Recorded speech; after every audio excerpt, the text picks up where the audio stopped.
Webcam screen. Perfect. There we go. Give me a couple minutes.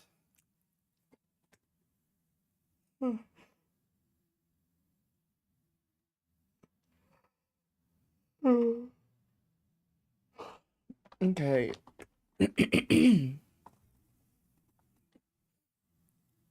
Check out that React screen. Okay. I'm gonna be in this corner this time, since Destiny's face is right there.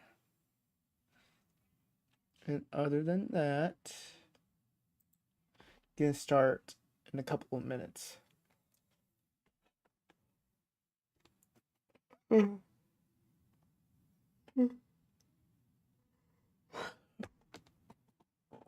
man, I'm tired. But I've got a job to do.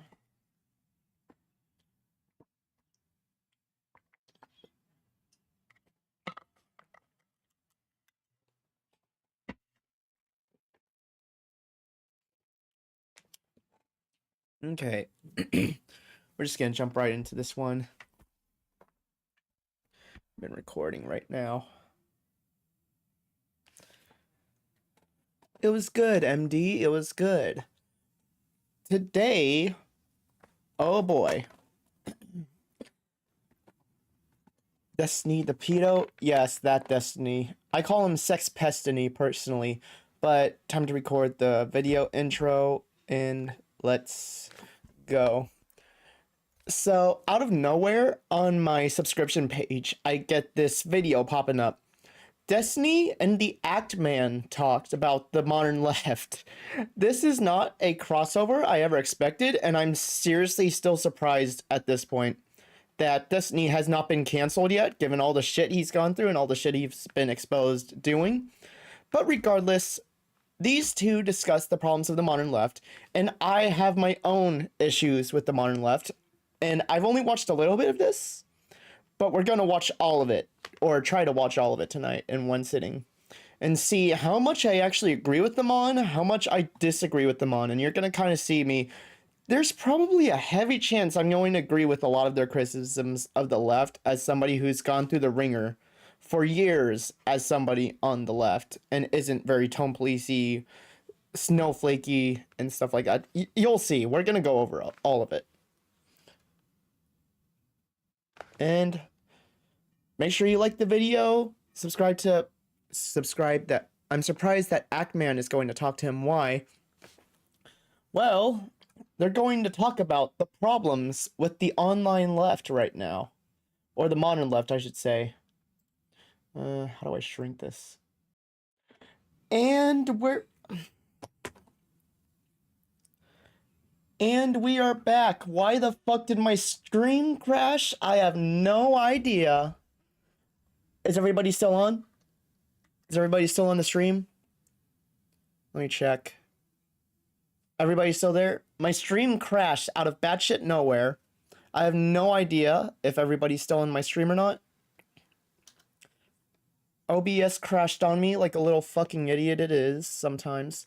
Okay, I'm back. Guess I'm gonna record another intro then because I don't want to. I thought that intro was trash anyways. Okay, cool. Thanks, guys. So basically, I saw this video pop up on my subscription feed because I'm subscribed to Destiny and a lot of other people I don't like. And he talked to Actman, the Actman of all people, about the issues with the online left. I don't know why, but this has given me vibes similar to when Ranton talked to the Serfs a couple years back. Like a pretty base political YouTuber who turns out to be not right-wing, thank fucking God, because we have way too many of those guys around. But they're talking about the issues now with the online left, and there's a chance I'm going to agree with a fair amount of their grievances with it, because I've been in the online left for years, ever since leaving the online right, and oh my fucking God, these people are awful. And if they bring up valid criticisms of it, I'm probably going to go into some of my own grievances with the left and stuff like that. But before we get into this video, please, as usual, like, subscribe, share, and also check out my Patreon and YouTube memberships where I archive all my breakdowns for debates and stuff like that, and also access to our Discord server. Yeah! And let's go. Okay, let's hope it doesn't crash this time. Let's hope it doesn't crash. Okay, we got everything? Okay, okay. Good. And let me turn that down a little bit. There we go. You guys be there we go. Creating like a unified front and like setting aside your differences, because we're kind of in the process of becoming like, I don't know if we're in the process or already there, but it's like fascism and authoritarianism, I feel like is a bigger deal than you know, whatever differences they might have on Palestine and Israel. That is true. Good question. Let me grab a Red Bull and I'll answer. Hold on one second. Sure, no problem. Maybe there's a bunch of stuff. This is the third. What is going on with OBS? This is the third time it fucking crap. Is it the Stream Elements thing? I had Stream Elements, this thing update. I don't know why it is crashing. There. Continue without logging in. For the love of God. How do I uninstall it? How do I uninstall this shit? I'm gonna go insane. No, my computer's not updating. I updated the Stream Elements plugin recently. I don't know why, if that's the thing that's crashing it, because I just let me see if my other fucking things saved, because I'm not going to do another introduction again.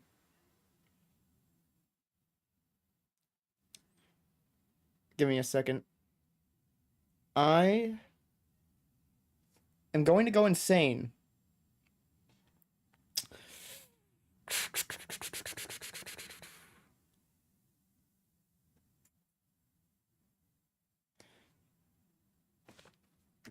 Oh my God. I'm scared to fucking watch this video now because it's crashed twice on me. That was the second time. Okay, let's try this time. Let's just jump straight into it. I'll get my fucking thing later. Let me try this. Let me just try doing display capture instead of, what do you call this? What the fuck is this thing called? Window capture? We'll turn you off. We'll go with display capture instead. And why aren't you catching a display? There you go. We'll just go with that instead and hope that works. For the love of God, it better work. Oh my God. Gonna piss me off. I'll just record an intro later. I don't fucking care. Let's do this. Okay? Why are people on the left still doing these crippling purity tests? Shouldn't you guys be creating like a unified front and like setting aside your differences, because we're kind of in the process of becoming like, I don't know if we're in the process or already there, but it's like fascism and authoritarianism, I feel like is a bigger deal than you know, whatever differences they might have on Palestine and Israel. Good question. Let me grab a Red Bull and I'll answer. Hold on one second. Red Bull gives you wings. Maybe there's a bunch of stuff in context I'm missing out, but it just seems like a constant issue of the left is always like infighting, and then the right is always just complete total subservience to it. To be fair, right now, the right is in complete disarray between the normal right, as I'll call them, and this new woke right thing. I'm not sure if that's going to need a whole video of its own, but basically the woke right is a bunch of ethno-nationalists. It's a rebranding of the alt-right that's going on right now, and there's a massive divide right now, at least on the Twitter right, between these two maniacal sides. But the left infighting has been a persistent issue for years. It has been absolutely fucking dog shit. And I say that as somebody who has been dogpiled by the left numerous times in more private spaces. I just don't talk about it at all personally, just because I don't find it very productive. Greater authority figure. I would broadly define liberalism as like kind of like the Bill of Rights. You've got your, private property, freedom of speech. Government exists to protect that. Capitalism, like this is like broadly speaking, these are like liberal ideas. Illiberal people or anti-liberal people, so like socialists or communists would be anti-liberal, or fascists, authoritarians, dictators, whatever would be anti-liberal. These people will always hate the, broadly speaking, like liberalism. People like Hassan or like the far left, people who identify as socialists, are anti-liberal. They will not support the Democratic Party or anything that's part of the like the liberal establishment of the United States. So part of the reason why there's so much Why? because they're not liberal. They don't like liberalism. They're anti-capitalist. They think that capitalism is inherently unethical or immoral, and their entire Oh, I forgot how fucking fast he talks. Jesus Christ. work for analyzing the world is through that lens. Okay, do they forget that we have a two-party system in this country? Well, no, but they don't care. That's why they say that like they won't vote for the lesser of two evils, or, you know, they don't care. Yeah, they just don't care. They won't vote for the lesser of two evils because they work against class interests. Both the Democrats and the Republicans work against our interests. So it's like, what's the point of voting for them when we could be doing these other actions, such as direct action, mutual aid, all these other forms of praxis that are better? That's kind of the point of it. Or more like in the case of socialists and electoralists voting for a third party that's supposed to be better, even though voting third party in America is absolutely fucking pointless. MLs are right wingers at this point. Absolutely, yes. That doesn't make any sense to me, right? It's like you ever see Alien versus Predator, the first one? Hell yeah, I did. I never saw Hell them. yeah, fuck yeah, dude. Okay. Side note: that movie is like the perfect combination of dumb and awesome. It has like a great fucking movie, but there's moments in like media, movies, video games, TV shows where quotes really stick with me, and I feel like they say something greater than what is said within the context of the movie, right? Okay. The enemy of my enemy is my friend. Right? You remember that quote? Yeah, that came from Alien vs. Predator, right? I think they were the first one to say that, yeah. Were they really? Huh. Well, I don't know if they were the first one to say that, but like, I know what you mean, yeah, I know what you mean. Oh. yeah. And so like, it should be a fight of the lesser of two evils, right? But they're not, they're not the enemy of my enemy. Their enemy is capitalism or liberalism broadly. Like that. The enemy is capitalism and liberalism because once the liberals win, they toss us under the bus, especially since the more far left are a political minority in this country. We're tools to them in order to vote them into power, and then they get rid of us. And then they gaslight us into saying, oh, we're the good guys, oh, we're the lesser evil, and then we vote for them again, and they toss us out again. We've seen this happen numerous times. We've seen tankies do it to anarchists and other leftists as well. That's just kind of how it works with these kinds of political parties, which once they take power, everybody that we allied with is now the enemy. I don't trust you, sorry, based on historical precedent. Same with tankies, same with Marxists and all these other kinds of people who try to utilize the state and then turn into douchebags the moment they get voted in. Is their enemy, and all of it's more or less the same to them. That's so dumb. Why, like, Well, they would tell you that it's dumb for you to think. You think there's a difference between the Democrats and the Republicans? There is, but at the end of the day, they both work against us. So it's like, why should I support you? There are better things I could be doing with my time than spending all day at a voting booth or canvassing for people who have called me and people like me terrorists and stuff like that. Like, I mean, you can find literal clips of Hassan saying that there would be no difference between Kamala and Trump. Regardless of... Look at that fucking goofy ass sweater. Is he like a boarding school kid or something? Yes, liberals are not our friends. They serve capital interests. Exactly. Thank you. To put tankies and Marxists in the same thing is wrong, in my opinion. They both do the exact same thing. Once they get voted in, they turn their back on anybody they used as friends. That's just how it's worked every single time throughout history. And the only times I have seen them collaborate properly, such as like Spanish Catalonia and stuff like that, it always ended up falling apart because of significant differences in praxis and stuff like that, from what I'm aware of. The hypothetical reality where Kamala Harris would not be as bad as Donald Trump, which we have no proof for.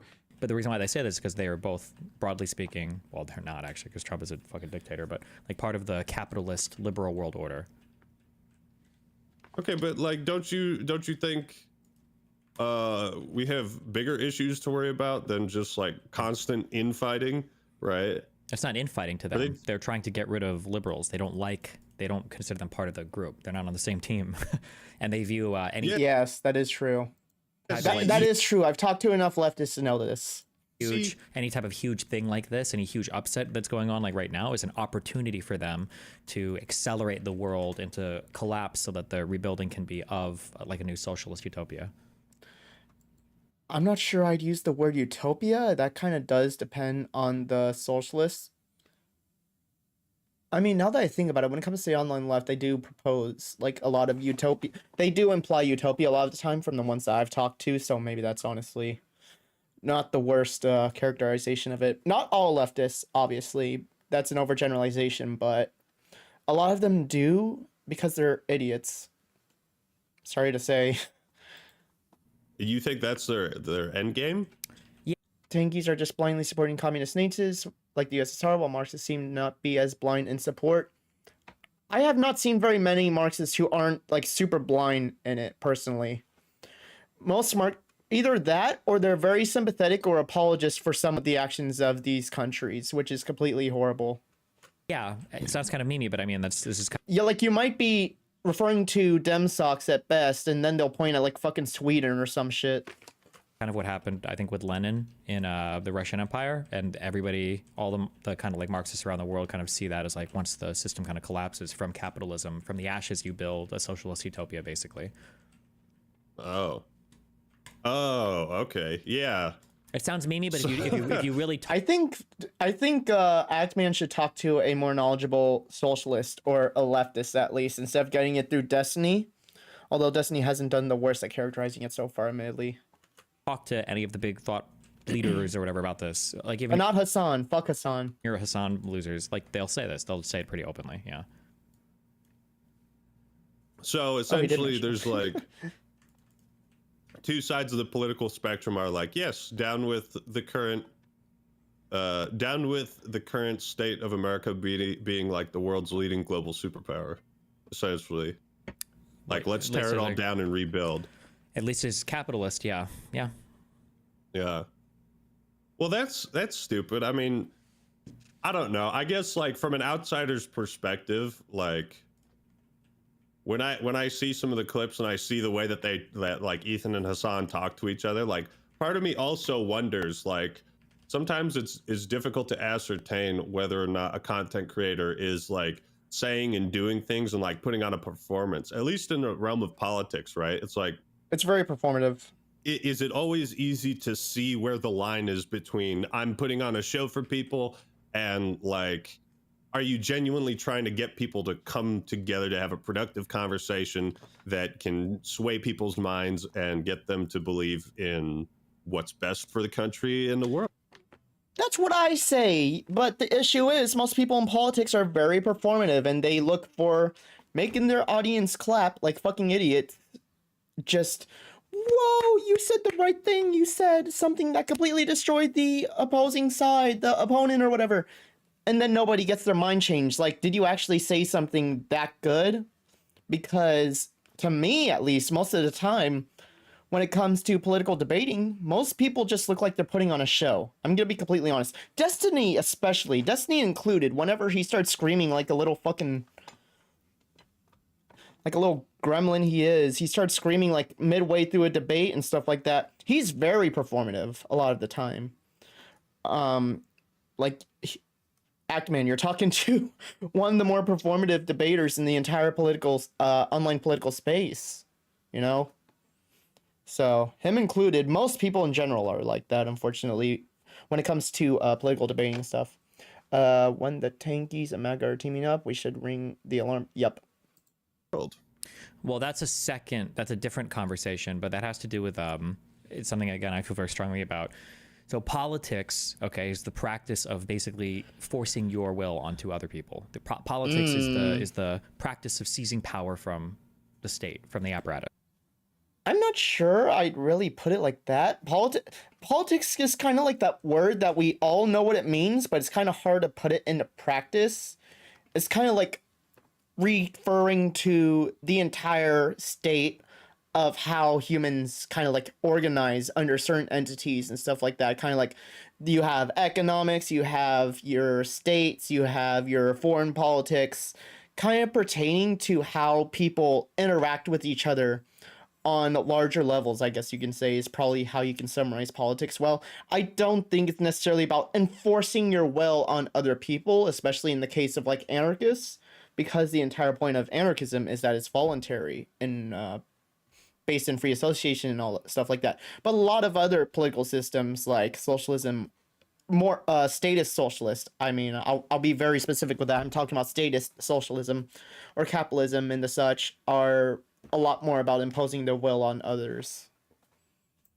That's right. That's what politics is, about securing political power. Most political streamers don't care about that. They're content creators, or You included, buddy. You included.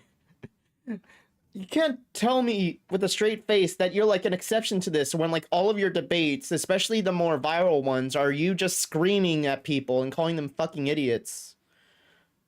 You're one of them, dude. Sorry. Maybe agitators or whatever, but at the end of the day, politics is not something they're actually concerned about, but they wear the aesthetic of politics for making content and for making money. So Hassan is somebody who wears the aesthetic of politics for making content, as opposed to say like Nick Fuentes is somebody who's concerned with like securing political power. The difference between the two, right, is that one will try to build a political movement, or like Charlie Kirk will try to build a political movement, gain access to political leaders, build up their political party. Like people like Charlie Kirk are trying to gain, or they've gained and secured political power. A lot of online leftist content creators are just here to endlessly critique power and make content out of it under the guise of. Did you get that from ContraPoints? That one meme that's like ContraPoints doing her makeup, and it's like, they're not here to abolish power. They're here to critique power, or some shit like that. I think he got that from her. Doing politics, but they're not actually practicing politics. They don't care to practice Hassan Shills for a DNC. I've seen it. Don't worry. politics.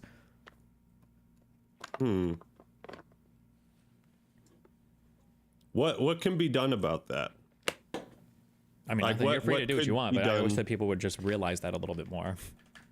Yeah, because it seems like we're in the midst of a battle for America's soul right now.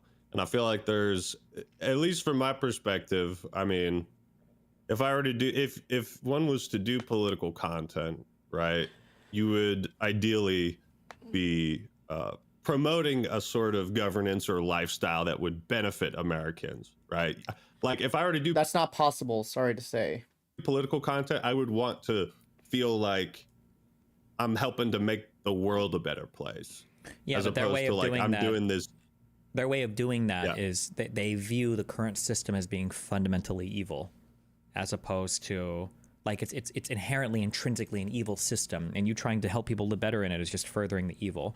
It would be like saying I have an 8-year-old who's getting abused by their parents, and you're like, okay, well, we're gonna get this 8-year-old the best martial arts lessons ever so he can minimize his dad attacking him. That's how a leftist views you trying to patch the current system, and the leftist would say, well, maybe we should just remove the kid from the abusive household. Like this is like a broken system, there's no reason to try to patch it.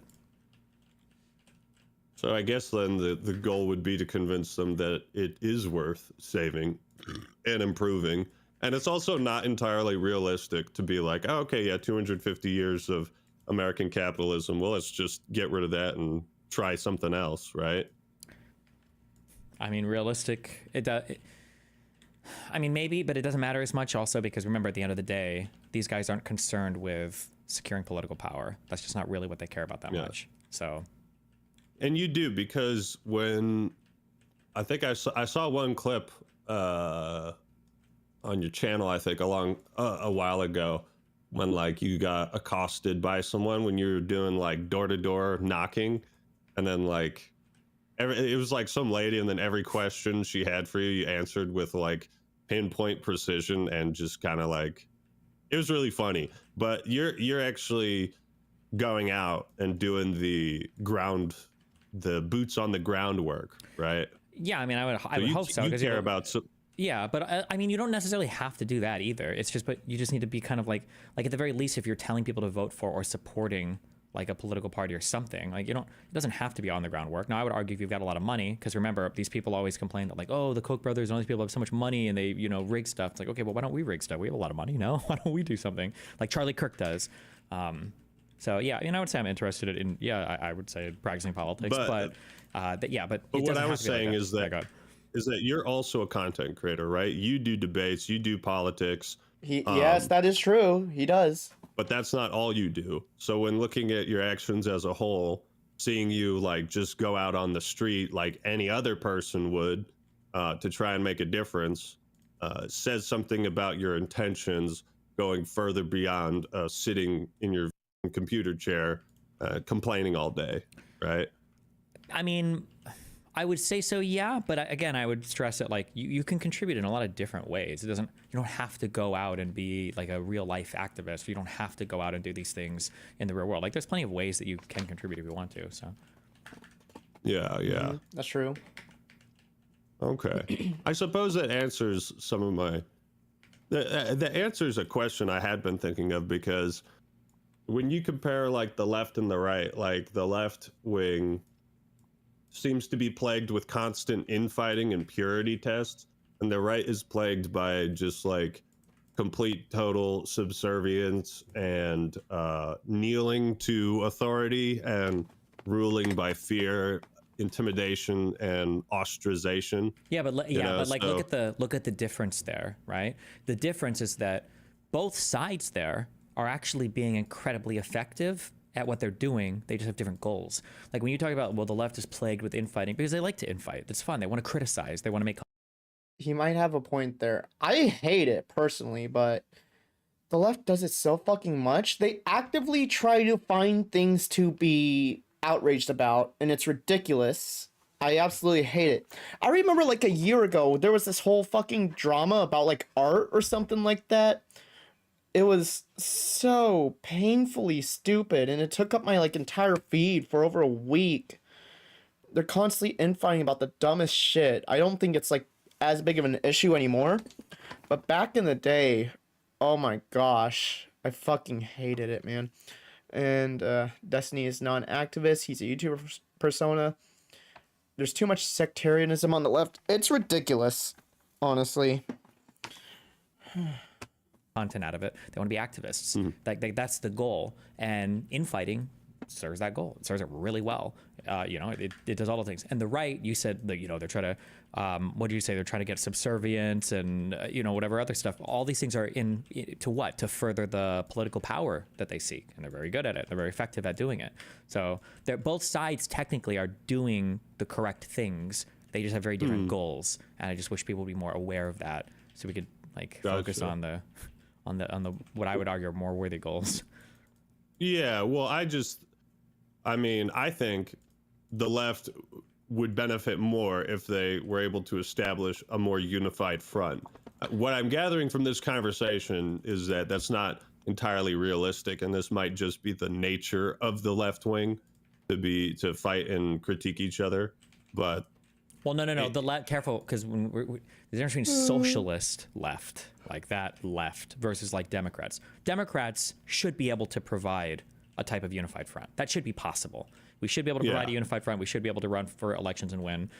There's no reason why we can't, but a lot of people just gotten confused, and partially because it's intentional, right? And again, I know I sound really conspiratorial when I'm saying this, but I don't know how much of Ethan's stuff you've watched, whatever. Like Hassan literally says that his goal is to provide a radicalist funnel to people, to more radical anti-liberal spaces. Like he masquerades as a liberal, but he's not actually. He's a Marxist-Leninist, but he says that openly. Like he said that on shows openly. I don't know if you saw that clip on Ethan. I'm just making that up. So that's part of where the confusion comes from. He said that? I mean, I would not be surprised at all if he said that, because the dude's like the embodiment of baby leftism, very simple-minded regarding leftist theory. And he does funnel people to fucking lobotomites like Hakeem, Ugopnik, Second Thought, because I know they're all friends at least. And I think I'm on record in like a YouTube post of mine saying that I think Hassan is at least Marxist-Leninist adjacent, but like in the worst way possible, because he can't even properly defend China or the fucking USSR or whatever. But I didn't know that he actually said that. You don't get people that are trying to draft people away from Donald Trump on the far right. If anything, before Trump came into office, a lot of the far right just kind of like, they like grin and bear. They're like, Trump is not the Nazi that I want, but I think he'll get us a little bit further along to where, we want to be. Like they just like deal with it, Yeah. Well, also, one of the tactics I've noticed from the right, obviously, is threat of ostracization, and it makes sense when you consider that, like, the conservative mindset, at least generally speaking, and correct me if I'm wrong on anything, but the conservative mindset essentially boils down to in-group, out-group, us versus them, and when taken too far to the right, it turns into fascism of rules for thee, not for me. I'm the in-group, you're the out-group, right? And so that's why the threat of ostracization amongst conservatives is so prevalent, because they're being threatened with their place in the in-group, right? If you don't fall in line, or do exactly as we're saying, if you don't follow the party mantras, then you're out, right? And then if you're out, then I'd say where like the a fuck do little they bit. go? Although I would say to be careful, because technically everybody has their in-group, out-group. It's just the way that they orient that in-group, out-group is a little bit different sometimes. But I mean, like, everybody at the end of the day is big on in-group, out-group stuff. Yeah. Yeah. But conservatives more so, right? That's why, like, anytime someone says something slightly critical about Trump, he's always jumping on the button to send a tweet to talk shit, right? True, He but I mean, uses like, his- on the left, you would argue that in-group, out-group stuff comes in the form of like cancel culture, right? That was their variation of in-group, out-group, Yeah, true. But also, like the right seems more unified in a single group, and unwilling to push back, whereas the left seems more like even if I don't know, you're not accepted in like Hassan's space or whatever, like you still have your space here. You still exist. That he can't. Nobody on the left can threaten you with ostracization, right? That is But true, like all the yeah. guys on the right who suck up to Elon and Trump, right? They have. That's the good thing about having so many spaces in the left, is that if you're kicked out of one, you're probably not going to be ostracized from all of them unless you kind of did too much of a microaggression, I guess. I think there's a problem on the left between people that want a middle class reform and then the poorest people that want a system overhaul. There is, yeah, but I would say obviously I probably side with the poor people because I'm an anarchist and I want. One second, my dog just opened the door. Toby, you're not supposed to be in here, buddy. Go on, buddy.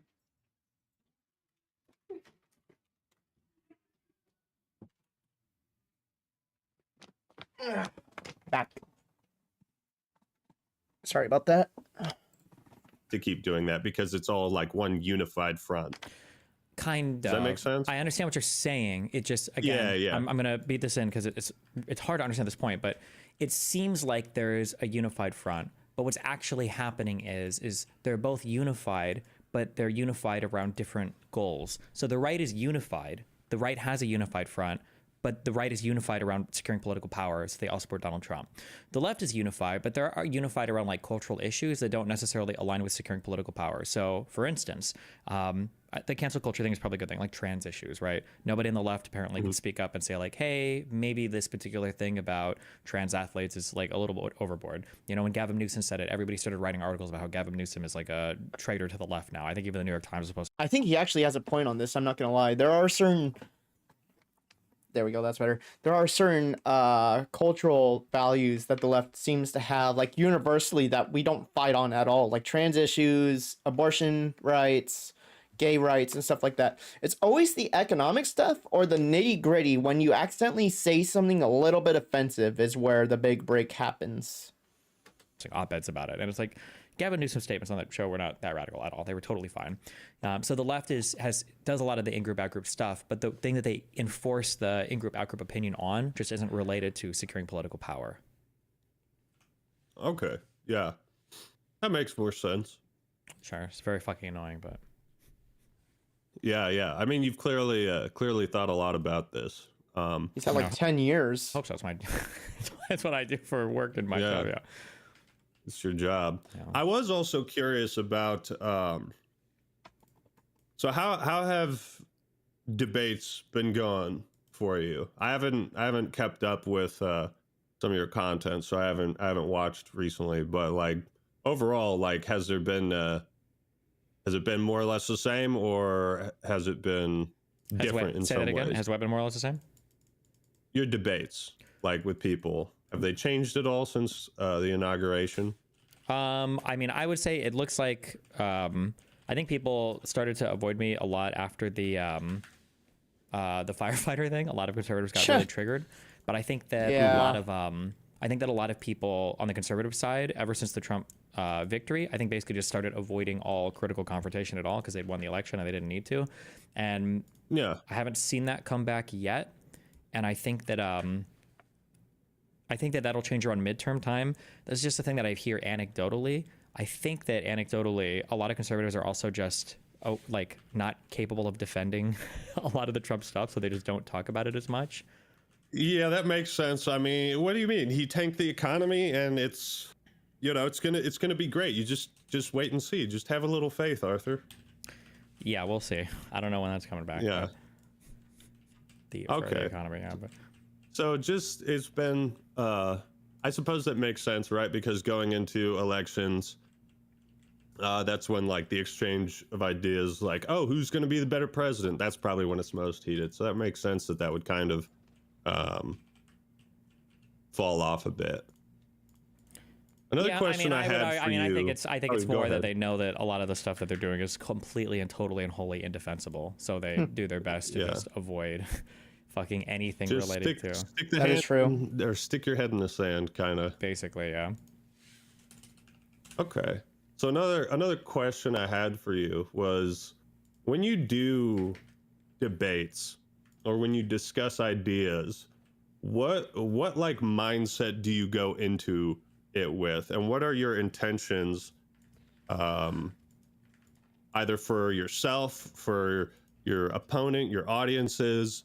I'm actually very curious to hear what he has to say about this, because I don't think I've ever heard him actually talk about what he intends to do in debates. Because from my perspective, from somebody who comes from a very persuade the other side or plant seeds of doubt in their minds perspective, I think he comes across as a lot more performative than persuasive, personally.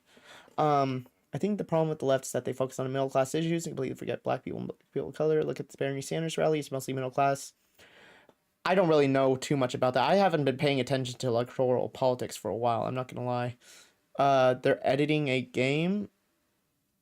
I mean, he's playing a game, but when it comes to focusing on like middle class issues and stuff like that, I mean, there is the liberal left, which is the Democrats, who have just been focusing on calling Trump a fascist, which is true, but that's not going to sway people's minds on its own.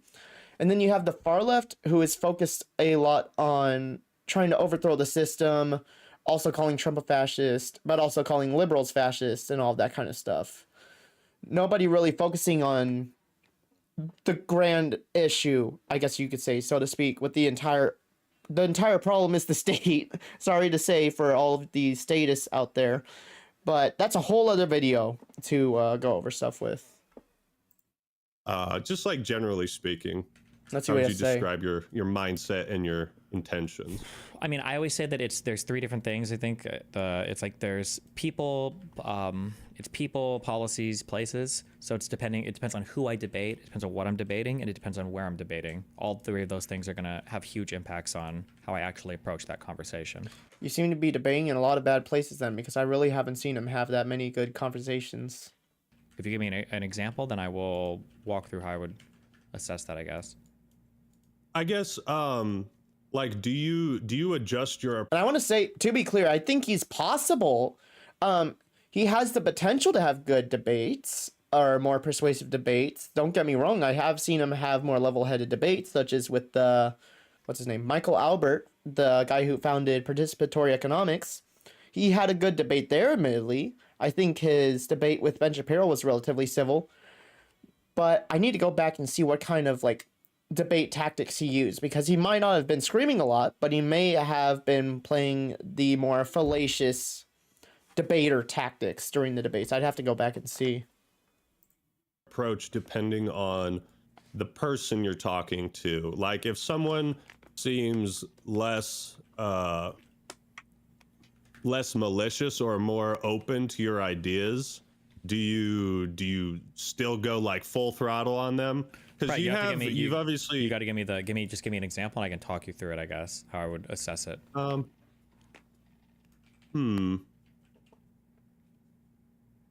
let's say you're speaking to someone and they seem receptive to your ideas, right? Who is the person? Are they like a content creator, or are they? Yeah. So just or anyone, someone who is willing to concede something, because you've obviously had very heated debates in the past, but like how much of your tactics change based on the person? Well, all of it's going to change. It's the problem is that like, what video games do you play? Oh, I play a lot. A lot of FPS games. Yeah. Oh, like it's kind of like you're asking me the question is like, how would you win a StarCraft 2 game? And it's like, well, it depends on the map, it depends on the matchup, and it depends on if I know the player, it depends on the player. Like it's super variable. So like if a random mom wanted to have a debate with me about trans rights on stage for a college event, and that college event was called the Come Together Tour, right? Well, if it's a person with a kid and we're talking about trans stuff, I'm probably going to try to be empathetic. I'm probably going to try to relate on some parental level. And if it's a tour where like the express purpose is to have like good conversations, I'm probably going to try to be like pretty chill. I'll match energy or even like just be less than them. If they go hard, I'll try to just like bring it back.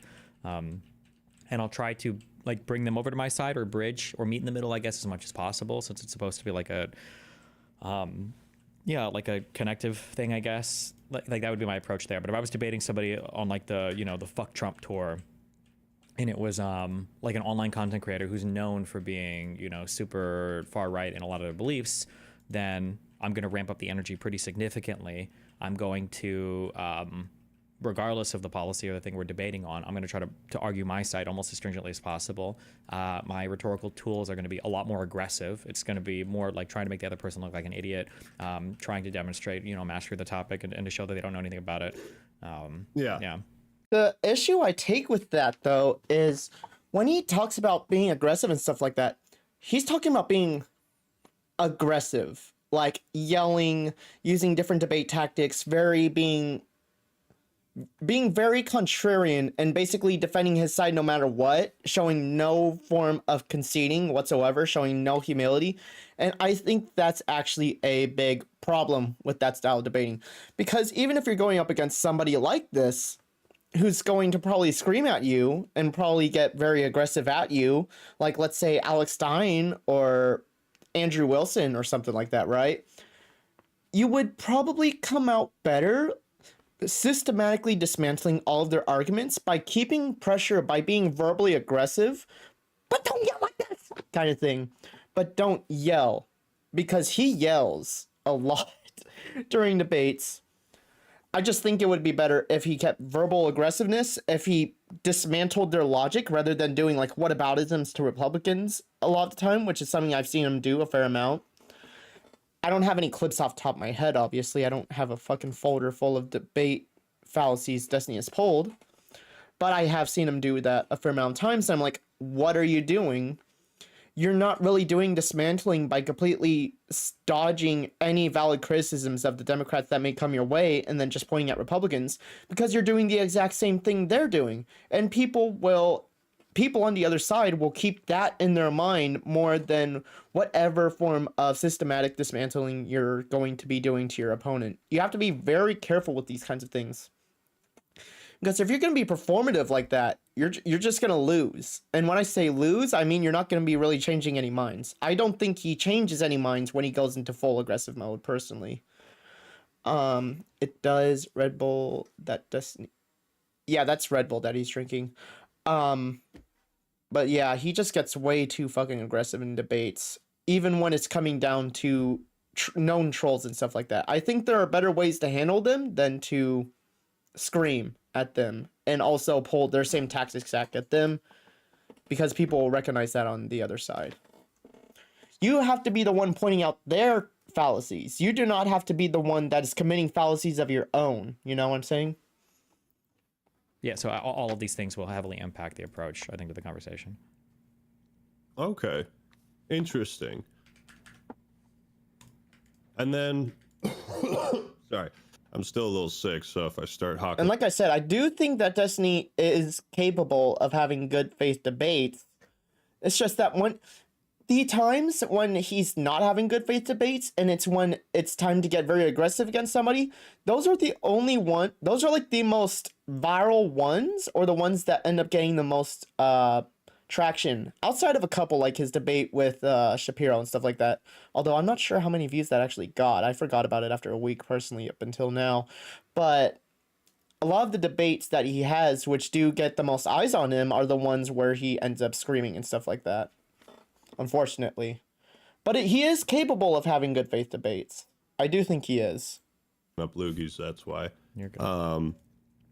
Yeah, so also when you debate, like, what is the best case outcome in your mind? Like, let's just say a typical conservative content creator, not super not like a huge fucking dick, but also not entirely reasonable. Like, do you also go into it with a perspective of like, I hope we both get something out of this conversation and come to some, even the slightest bit, come together on something to at least relate as humans, right? I can't. I can't give any general overview. I just can't. You have to give me specific examples, because like, let's say I'm debating somebody who might come off as moderate, but in their own community. What kind of fucking guns does he have in the background? I just noticed he has like 3 guns hanging behind him in his background right there. Just like me, I have one behind me too for self-defense since I live in Texas. Yeehaw.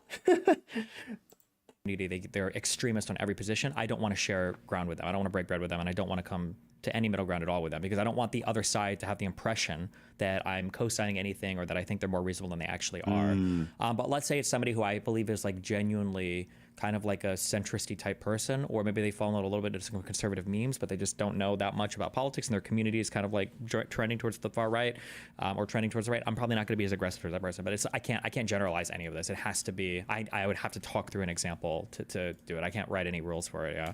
Or there are rules for it, but all of them, it's just going to depend so much on on the person, policy, and the platform. Yeah. Well, that makes sense.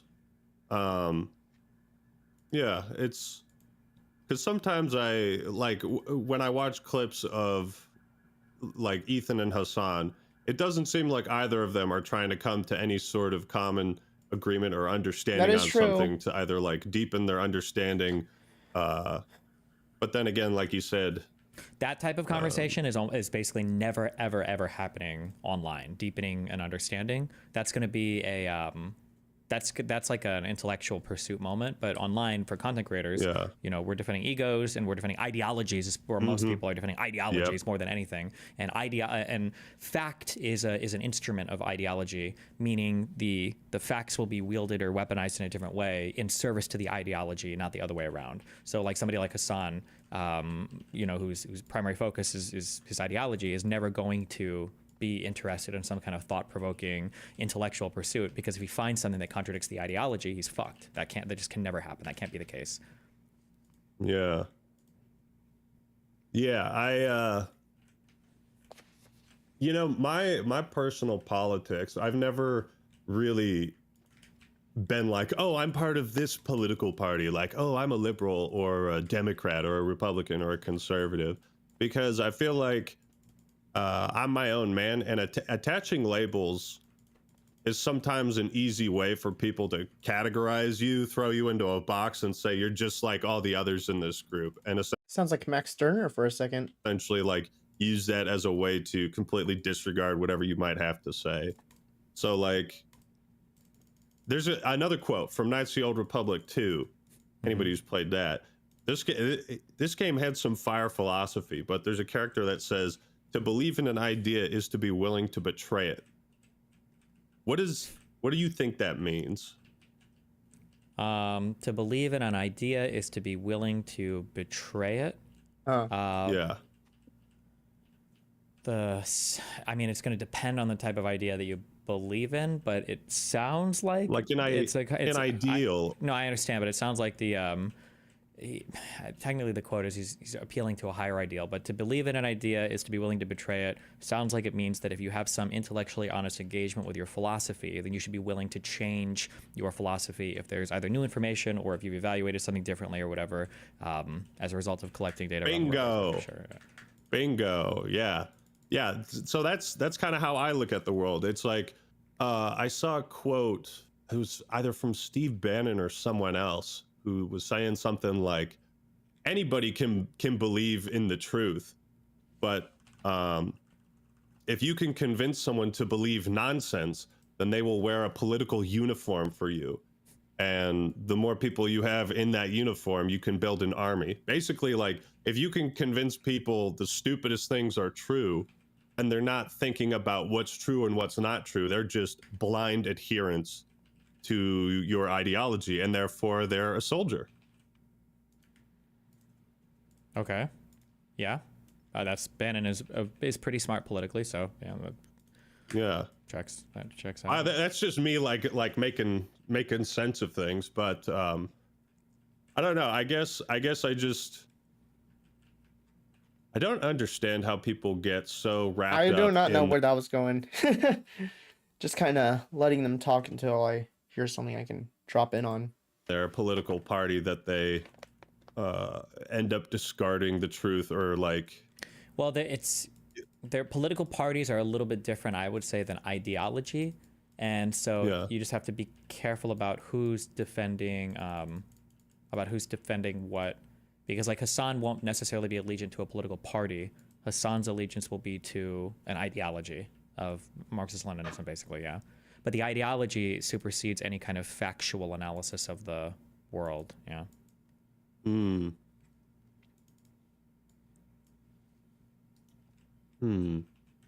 Yeah. I think, like, do you agree with that sentiment that, like, well, if you believe in something, you should be willing to betray it and discard it should some better argument come along, right? Everybody used to think the earth was flat, and if I remember correctly, the first guy who was like, guys, I think it's round, I think that killed him. But like that's an idea of, you know, people that just blindly believed the earth was flat, but then new evidence came around to change people's minds. Like, I think that's a good political perspective to have. Yeah, I mean, I think that's a good perspective for life. You just have to be careful because people will view things. Sometimes people can view a willingness to change ideas as a weakness, so you have to be very careful. This is getting out of the title real fast. We're kind of moving into other stuff. Presented, I guess, you know, like another person who I haven't, like Muslims, for instance, will use the argument that the Quran has never changed as one of their kind of owns against Christianity, who, you know, kind of like swap out books in the Bible and shit because who the fuck knows. And you know, and Muslims will make that argument, like, see, the fact that our shit's never changed actually makes it way better than yours. And for some people, like, those types of arguments are compelling, right? And, you know, for other people to be like, wait, hold on, wait a second, this sounds like the worst argument you could make, you know? So some people do view that unchanging and unwavering belief as like a ideological strength, whereas other people as like a building that stood for centuries versus a building that was renovated. Yeah, potentially, yeah, something like that, yeah. Okay. Kind of like an appeal to traditionalism. This is the way things are and have been, and it's worked, and it doesn't need to change. Okay. Yeah, you're an interesting guy to talk to, and I hope so. Yeah, it's my job, right? Well, I guess that's why people keep talking to him, even though he's kind of a slime ball. I'm still surprised that he's been able to keep his platform this long, especially after everything that's come out about him. I don't know why people are still willing to talk to this guy when people have been canceled for less. I'm surprised by some of the answers and input, because it seems like a lot of these issues are much more intertwined and difficult to solve than just a small change in perspective of like, but guys, what if you just believed in things that are true, you know? Like, yeah, the problem is people if you ever like do like kind of amateur investigations or like philosophy, you can start to figure this out real quick, where I think Wittgenstein says this, and I'm saying this having never read it before. The idea that there are no problems in philosophy, there are just problems of language, and because language can be ambiguous, we trick ourselves into thinking that there's actually a really deep question being asked, when in reality we're just not using the correct words. So like when you say we should just believe in things that are true, It's the type of thing that every single person would agree with, but obviously Right. the difficulty is, well, how do you define what is true?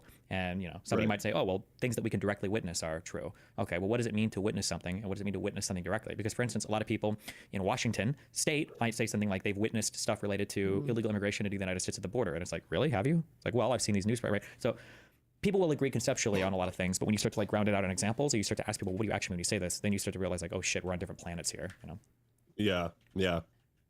I think so. I've been doing something sometimes in my spare time. Is I'll actually reach out and talk to some of my haters on Twitter. In some ways, it's a waste Nice. of time. Some might say, but it's also a way for me to engage with a radically different perspective and try to at least understand where they're coming from or That's smart. I like that. their reasoning behind things. And I feel like when ego is taken out of the equation, right? Because think about Twitter, for example. When you post a tweet, anybody can see it. Or when you do a debate, live, right?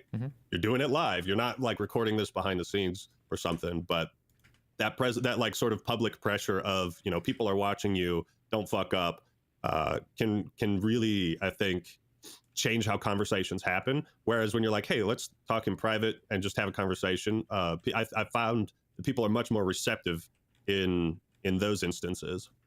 Yeah, they can be, yeah. But it also really depends on who you're talking to, because remember, people who are online content creators are going to be very, very bought into their particular ideology for a lot of reasons. Sometimes because they have to be. It's part of their job, right?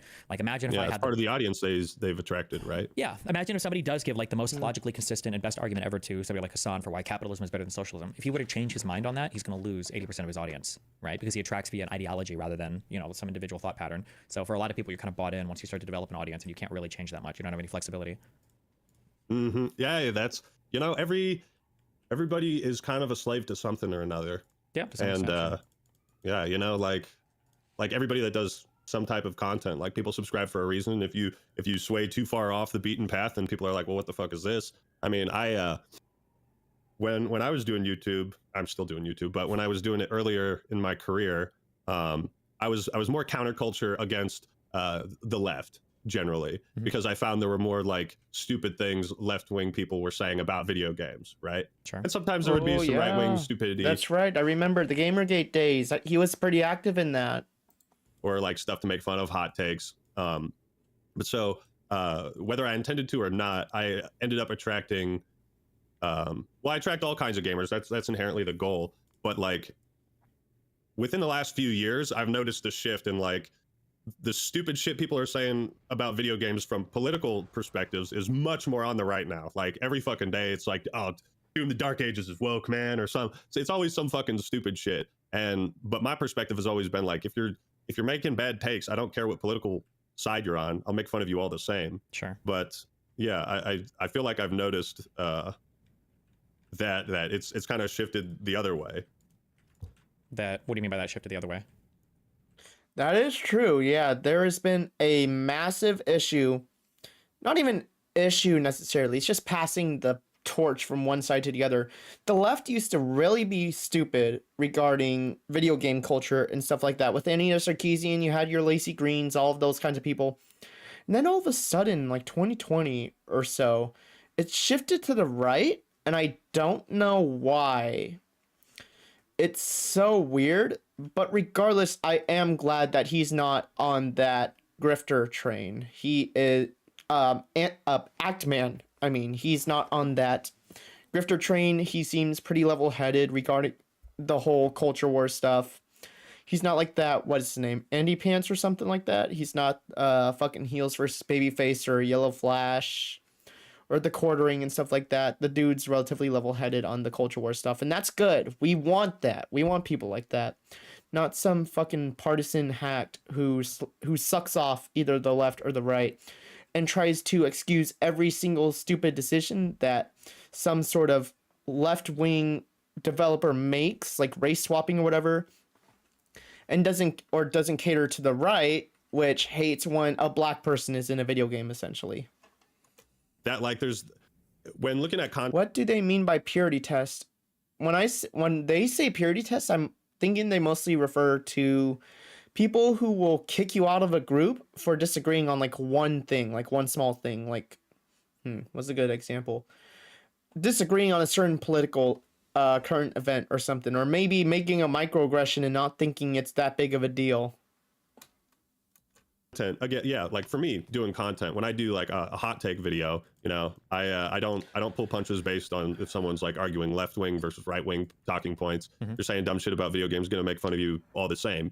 But there's almost like this idea that I've somehow betrayed like who I was, whereas like I've always kind of just made fun of people all the same. Does that make sense? Yeah. There's an aesthetic to going after everybody that people like, and people really like to wear the aesthetic of going after everybody when they don't go after everybody. A really good example of this are people who make like edgy jokes. Like Lex Friedman? No, I'll just say focusing on gamers. People that make edgy jokes, there's a type of edgy joke you could make that's like safe edgy, and especially gamers for a long time, you know, would say shit like, oh, we should be able to make fun of anybody, and that's, you know, it's funny and epic, and you can, and you make fun of minorities, and make fun of women or whatever. But like if you were to make fun of gamers or like white people, now they're like really mad. Whoa. Yep, The best that is true. There's been a massive shift in who you can make fun of, especially within the gamer space.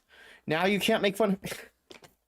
You know what this reminds me of? This reminds me of that one tweet from Grums where it's like some sort of little monologue of, this is why you don't fuck with gamers, and all of that shit. Oh man, that was so funny. Oh, okay, thanks. Yeah, you're welcome. And purity, like being able to pronounce Wittgenstein? I don't know. You watch your tone there, buddy. You watch your tone there. The best example of this ever was Jimmy diss the Kimmel white made people. a little skit. I thought it was funny, and then he did like a second part of it where it was a skit about like watching like if you're like instead of playing games, watching people play games, and then they were like, now you can watch people play games, and it was like a 2 or 3 minute skit or whatever. And they made this, and bro, this comment section, it was one of the most disliked fucking videos on all of YouTube. Gamers and people that watch streams got so fucking ass pained at that. It was insane. It was insane. That's funny. Yeah. So I guess. Oh my god, I think I know what he's referring to now. You can watch people play games. The first thing that came to mind that when I hear that is this huge blow up of like VTubers and stuff who've been reacting to the Vanoss crew and shit, and also the Nogla and Terrorizer React channel. Literally their entire thing is either reacting to memes, which like, okay, or reacting to their old gameplay videos. And that's like their entire shtick. And it can be funny sometimes, but at the same time, like, yeah, we are kind of in that era. It's reactception. It's literally reactception. Then you have your VTubers like fucking... I know there's that pasta ravioli girl, but other than that, a bunch of like no-name, smaller VTubers and stuff who have been getting in on the react to video games trend and laugh at it with a big titty avatar thing. I don't know. I kind of been, so every now and then I'll jump in to do like some kind of political gaming video when those two intersect, but I usually try to keep it to politics in games or like when other people are politicizing video games. The interesting thing is like, I feel like my values have always been the same.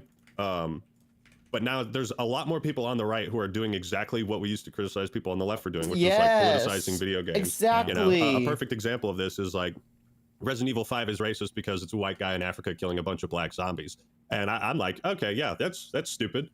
And then you have like just this year, it's, oh, well, Assassin's Creed Shadows is racist because it's a black guy in Japan killing Japanese people. And I'm like, that just feels like two sides of the same coin. But like one side is just being hypocrites of the fact that they like, does that make sense? It just feels like I had the this exact moment same argument. I had this moment around, I think it was like a FIFA game or something, is when I first saw that, where I thought that people obsessing over like the race of, you know, online people are protagonists, I think was stupid. And I used to get so many soy claps in the past over, you know, people, because I was kind of a more, I guess, right-leaning culture warrior guy, maybe.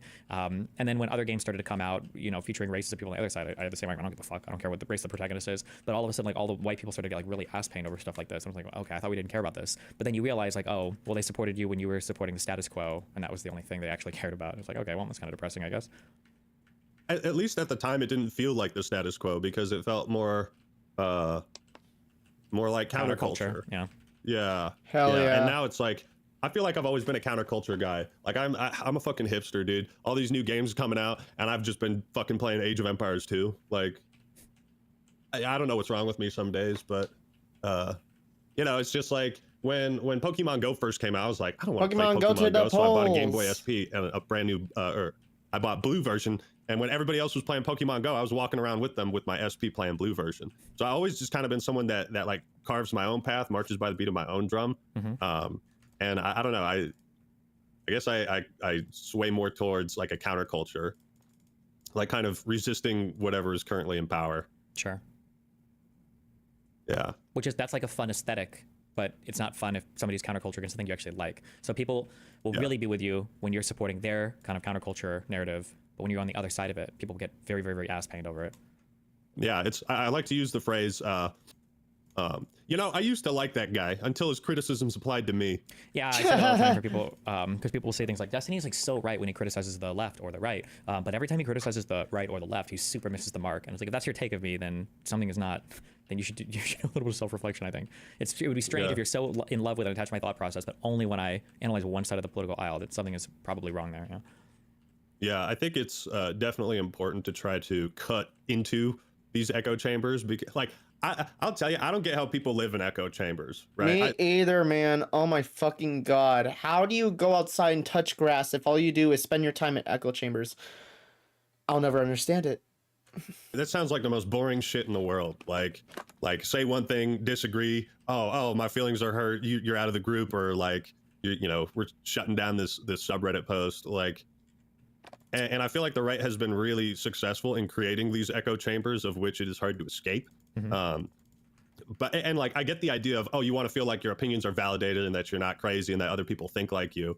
But like, it's some people are so fucking thin-skinned and snowflakes, and I'm like, do you not have like guy friends? Like, I talk shit to my friends all the time, bro. One of my closest friends, a guy I've known since kindergarten, 25 years. I told him one day when I hit 1 million subscribers, I was like, yo, dude, Roman, I just hit 1 million subscribers on YouTube. And he looks at me and he's like, you mean 1 million talking monkeys actually watch your crap? And I was just like, thanks, Roman. Thanks, man. You know? So like, I don't know. It just feels like, why would you want to be in an echo chamber if your ego, I feel like you would only want that if you are very insecure with yourself and need constant like validation from other people. I mean, I don't know if I'd go as far as to say that. I understand the sentiment, obviously. Like the meme on my stream is that I just don't like talking to people I agree with a lot because I think the conversations aren't as fun. But I mean, it seems to. I think most people gravitate towards stuff they tend to agree with. I think it's pretty normal for whatever reason. But yeah, I mean, like you and I could debate something and disagree on stuff, but I don't know if there's a whole lot I would disagree with you on politically, perhaps. I do agree but that it's kind of weird when people are like constantly just consuming a whole bunch of like echo chambery content. I think that is kind of weird, and that's going to be unfortunately increasingly common. Yeah. Like sometimes I'll click on a review of a game, it'll be something like Oblivion isn't actually a masterpiece or something, or they're talking shit about like some super awesome game that I love, and I'll click on the video, be like, man, fuck this guy, and then I'll listen for a bit and be like, okay, you know what, I see what he's saying, all right, I don't fully agree with it, but you know, I can respect it. Yeah. You know, one thing I have a bunch of like topics. I don't know how much time you want to spend with me, but oh, they talk about. I was thinking about it. What's that? So we can go through whatever you want. We're sitting here, so. Yeah. Well, I was thinking that like for the Republican Party right now, like in Congress, the Senate, and in the executive branch, like all the values that I used to feel were like I feel like I don't know what the fuck real conservative or Republican values are anymore, because every mantra, every stance, everything they claim to stand for, it feels like they have trampled under all of those values with a stampede of hypocrisy. So like, can you tell me any other values that the current Republican Party in Congress and Senate, not representative of all Republican voters, are there any other two values in the Republican Party other than acquiring wealth and acquiring power by any means necessary? No, I think especially the Trump stuff changed things quite a bit. It's like, I would say it's arguably like a cult now. So until Trump is gone, there is no ideology other than follow kind of what Daddy Trump says. But that's just the nature of where things have gotten to, unfortunately, with the conservatives. So, but yeah, there's no analysis beyond that right now, unfortunately. I know you deal with a lot of conservatives. As somebody who used to be in the far right and I grew up as a conservative, by the way, in a politically conservative household, I can confirm the right now is basically a cult. And I think that's pretty obvious just based on looking at how they're behaving and how much they suck Trump off, but from insider experience, yes, this is a fucking cult. And I mean that wholeheartedly. I don't even mean that like hyperbolically or anything like that. They are. And you have to be really fucking stupid or in the cult to deny that at this point. And many of them have ideas and arguments that you disagree with. Are there any like actual conservative values that you find that you can relate to or understand, or that you can agree with on some level? I mean, yeah, I like guns. I mean, it depends on what we're talking about, but yeah, there's going to be issues that I definitely will be more agreeable with conservatives than not. But the issue is none of those values are present right now. It's just whatever Donald Trump says. So even if there was something that you thought you agreed with, if Donald Trump said the opposite tomorrow, every single conservative would be opposed to it, basically. So yeah, that's the craziest part, is like Republicans aren't even the party of lowering taxes anymore. Like, how crazy is that? I have no idea what they are anymore. Yeah, it's just whatever Trump says. It's gotten wacky. Yeah. Yeah. So I mean, I grew up with family members that were essentially like the two standard types of conservatives. One is like the richer, like, I just want to pay lower taxes, that's why I'm a Republican. And the other was, I live on a farm in the middle of butt fucking nowhere. And, you know, it seems like a lot of conservatives that are online or in debate spaces, like, I feel like there are good people who are conservatives. There aren't good people, or there are good people? There are. Yeah, I would say for, well, I think there are for like ordinary people. I think a lot of the content creator types or a lot of the political leader types I think are highly questionable right now. But yeah, and I feel like sometimes over categorizing or generalizing people can sometimes be dangerous.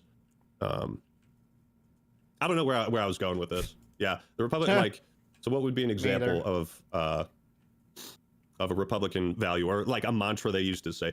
You notice Ben Shapiro stopped saying facts don't care about your feelings? Yeah, he has stopped saying that. What the fuck? Yeah, I mean, maybe he just got old, or maybe he realized that conservatives are like the most fucking feels-based people in the universe right now. So I don't know. That was a good mantra. Like, that's easy to get behind. I mean, granted, he would be saying that to like 22-year-old college kids, you know, who don't know shit, but you know, stuff like that, or like back the blue. Like, I'm in favor of, like, well, how would I put this? I would say back the blue, you know? Okay. I don't fuck with cops. You know, I've met some good cops. I know there's some bad cops, but like, you know, support the people in law enforcement and those that put their lives on the lines, or like respect for our armed forces and our military. That's something that's hugely important to me. And not to me, unfortunately. And it's weird that like Republicans have turned their back on that, or at least Trump has, and therefore by extension, like some of his followers. Do they go into anything? What else do they go into? I wish there were timestamps, I'm not gonna lie, because I'm not sure how much of this is just gonna be me watching and mostly agreeing with what they say, or what. What do you guys think? Should we just finish it and just make this a React stream just so I can put something on the channel for now, or? We'll watch a little bit more. Right. Yeah.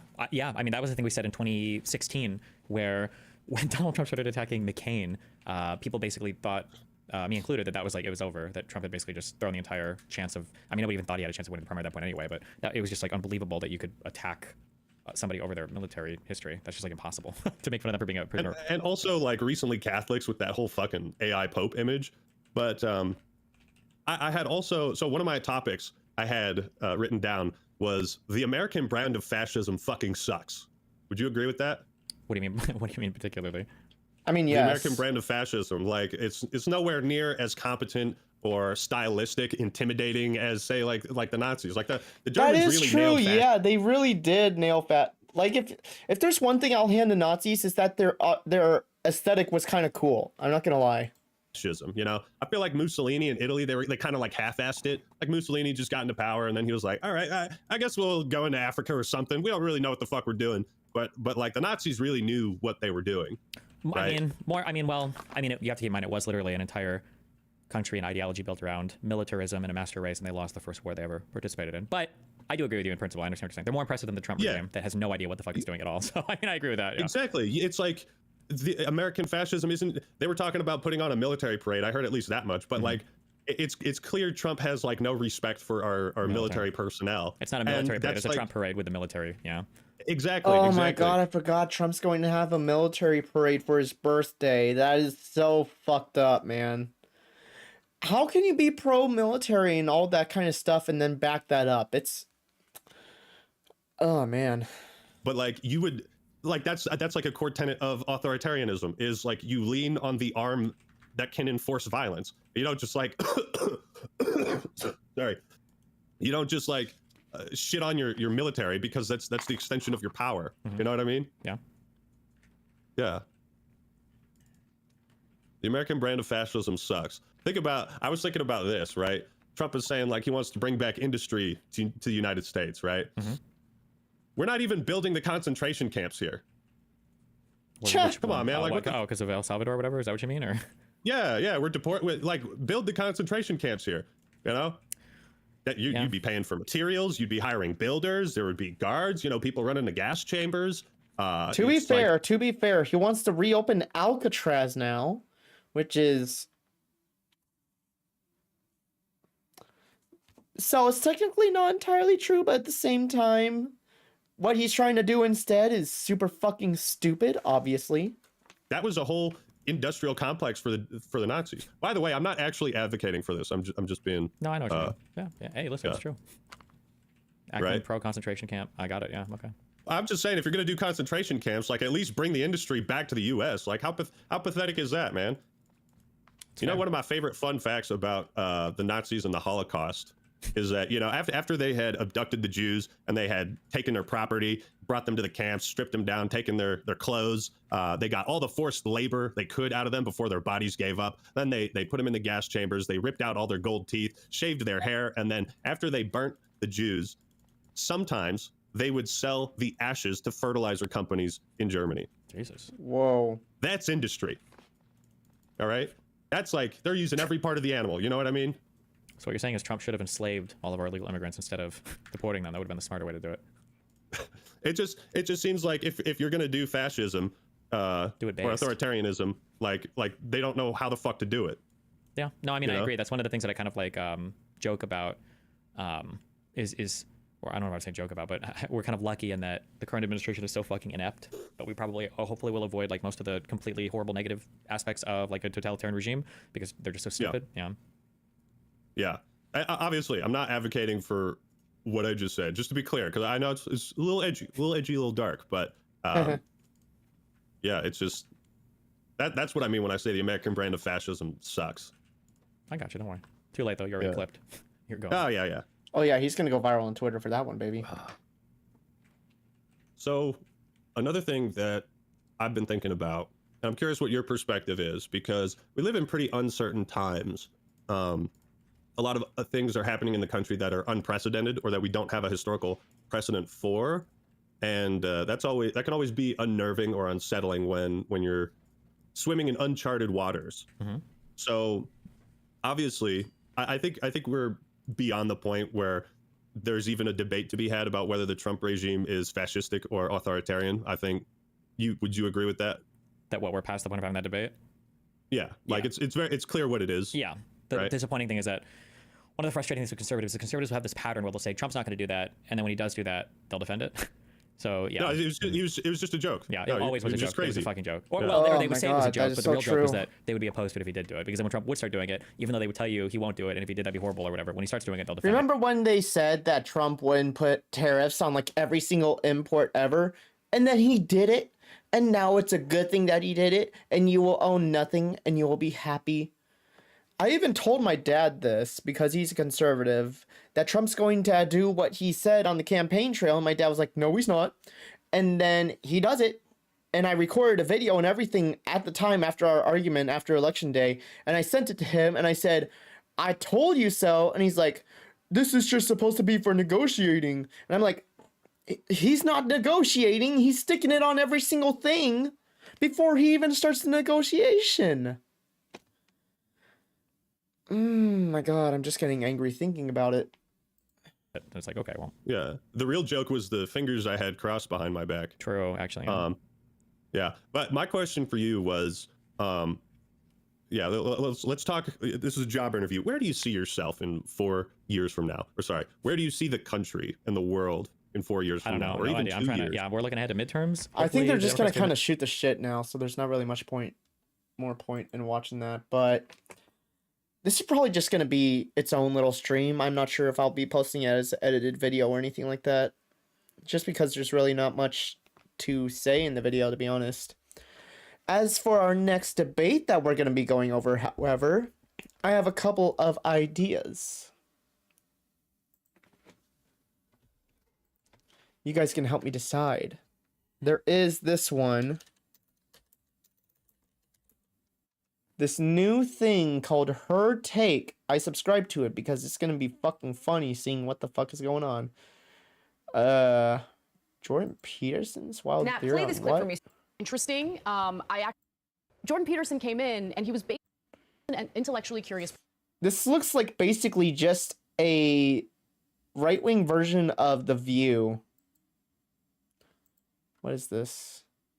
Oh, they already put out a shit ton of shorts. Good for them. Is that JoJo Siwa? Okay. I'm considering checking this out. Who the fuck is this lady? I know Jillian Michaels and I know Anna Kasparian. I don't know who the other two fuckers are. But I'm definitely considering watching this. I also saw Piers Morgan. The bitch who says the N-word nonstop was on there. Lily Gaddis, I think her name is.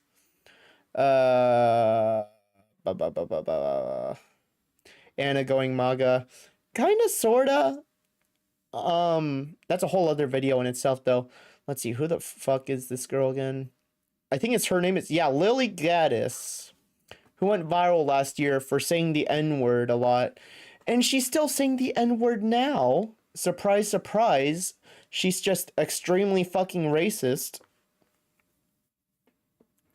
So there's two. Holy shit, look at that dislike ratio. Jesus. I did not expect that. I want to see what that's like on his other videos, honestly, now that I think about it. Let's do it on this one. I don't know. Oh, wow. Okay. So it seems specifically like everybody hates this one for some reason. Let me see what this one. You've compared him to Hitler. Yeah, it's specifically. The way things are going. If I scroll down into the fucking comments and I see a bunch of Nazis there. Pierce is so upset you'd think she stabbed the kid in the heart or something. Of course. There are sounds you can't do with your... If she says the N-word on screen, then he's fucked. I don't know, like, yeah, she has to censor herself for that. It's painful to watch. Pierce wants to end wokeness, but advocates for cancel culture. Pierce is showing the UK. I like the show called Uncensored, but immediately censored multiple words. I'm pretty sure you can't just say racial slurs on national television, because as far as I'm aware, this is a national TV show, right? This is a national television show for the UK or some shit. But regardless, those are two videos I'm considering going over. What do you guys think? Oh wait, what the fuck? Tim Pool was on there. Of course, Sync looks like that with little pucker lips. No, he got elected because people thought he was best in handling the economy. It turned out that he made a mess of it. Anyways, I'm starting to lose viewers now, so I'm going to... Weinstein's family is one of the richest in Europe. Ludwig went to elementary school with Adolf in Linz, Austria. Okay. Anyways, I think I'm just going to end it here because there's not really much else to talk about. We can consider... If you guys have any kind of debate ideas to go over, let me know. Because there's a couple of... There's that one, and then there's also Her Take that I want to see. I'm considering taking over to watching. But, yeah.